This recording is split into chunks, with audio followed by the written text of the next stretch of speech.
Ravi sir, ನಿನ್ನೆ ನಿಮ್ಮ ಹೃದಯಕ್ಕೆ ತುಂಬ ಹತ್ತಿರವಾದಂಥ ವ್ಯಕ್ತಿ ಅಪ್ಪು ಸರ್ ಅವರ ಬರ್ತ್ಡೇ, 49ನೇ ವರ್ಷದ್ದು. ಅವ್ರಿಲ್ಲ ಅನ್ನೋ ಆ ನೆನಪಲ್ಲೂ ಕೂಡ, ಆ ನೋವಲ್ಲೂ ಕೂಡ ನಾವು ಅವ್ರು ನೆನಪು ಮಾಡ್ಕೊಳ್ತಾನೆ ಇದ್ದೀವಿ.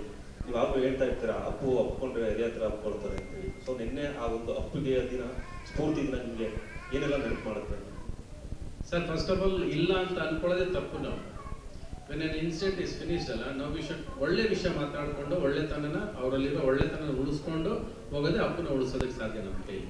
ನಾವು ಅದನ್ನು ಮೈನಸ್ ಮಾತಾಡ್ಕೊಂಡು ಹೋಗೋದ್ರಲ್ಲಿ ಏನು ಬರೋದಿಲ್ಲ. You just keep him alive. ಒಳ್ಳೆ ದಿನ ಬೆಳಗ್ಗೆ ಏನು ಮಾತಾಡ್ತೀವಿ, ಅಳೋದು ಆಗೋಯ್ತು ಇವಾಗ, ಅದೊಂದು ಪಾರ್ಟ್ ಮುಗೀತು ಒಂದು ಚಾಪ್ಟರ್. ಇವು ನಾವು ಓನ್ಲಿ ಟಾಪ್ ಗುಡ್ ಅಬೌಟ್ ಇವ್. ಅಲ್ಲಿಂದ ಏನಾದ್ರು ಒಳ್ಳೆ ತಗೊಂಡೋಗೋಕ್ಕಾಗತ್ತಾ? ಅಲ್ಲಿಂದ ನಮ್ಮಲ್ಲಿ ಏನಾದ್ರು ಬದಲಾವಣೆ ಸಿಗುತ್ತಾ? ಅವ್ರು ಒಳ್ಳೆತನ ನಮಗೇನಾದ್ರು ಒಳ್ಳೆತನ ಹೇಳ್ಕೊಡುತ್ತಾ? ಅದನ್ನು ನಾವು ಕ್ಯಾರಿ ಫಾರ್ವರ್ಡ್ ಮಾಡಿಕೊಂಡು ಅಪ್ಪನ ಜೀವಂತವಾಗಿ ಅಂಗುಳಿಸ್ಕೊಂಡು ಹೋಗ್ಬೇಕು ಹೊರತು ಬೇರೆ ಸಾಧ್ಯತೆಗಳು ಇಲ್ಲ ಅನ್ನೋದು it's all out of our hands.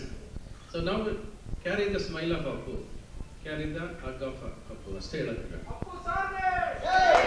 Ravi sir, register itself a brand. ಈಗ ಅದಕ್ಕೆ ಪೂರಕವಾಗಿ ಈಗ ಟ್ರೆಂಡ್ ಏನಪ್ಪಾ ಅಂತಂದ್ರೆ MP ಎಲೆಕ್ಷನ್ಸ್ ಬರ್ತಾ ಇದೆ. ಸೊ ಎಲ್ಲ ಸ್ಟಾರ್ ಕ್ಯಾಂಪೇನರ್ಸ್ಗೂ ಗಾಳ ಆಗ್ತಾರೆ ಪೊಲಿಟಿಷಿಯನ್ಸ್. ಸೊ ಈ ಸಲ MP ಎಲೆಕ್ಷನ್ಸ್ಗೆ ರವಿ ಸರ್ ಏನಾದ್ರು ಯಾರಿಗಾದ್ರೂ ಕ್ಯಾಂಪೇನ್ ಹೋಗ್ತಾರ ಅಂತಕ್ಕಂಥದ್ದು? ಗೊತ್ತಿಲ್ಲಪ್ಪ, ನಾನು ಯೂಶಲಿ ಯಾರು ಕರೆಯೋದಿಲ್ಲ. ನನ್ನ ಜಾತಿ ಅಡ್ಡ ಬರುತ್ತೆ ಅವ್ರಿಗೆ ಅನ್ಸುತ್ತೆ. ಗೊತ್ತಿಲ್ಲ ನನಗೆ. ಕರೆದ್ರೆ ನಾನು ಯಾರು ಸ್ನೇಹಿತರಿಗೆ ಇಲ್ಲ ಅಂತ ಹೇಳೋದಿಲ್ಲ.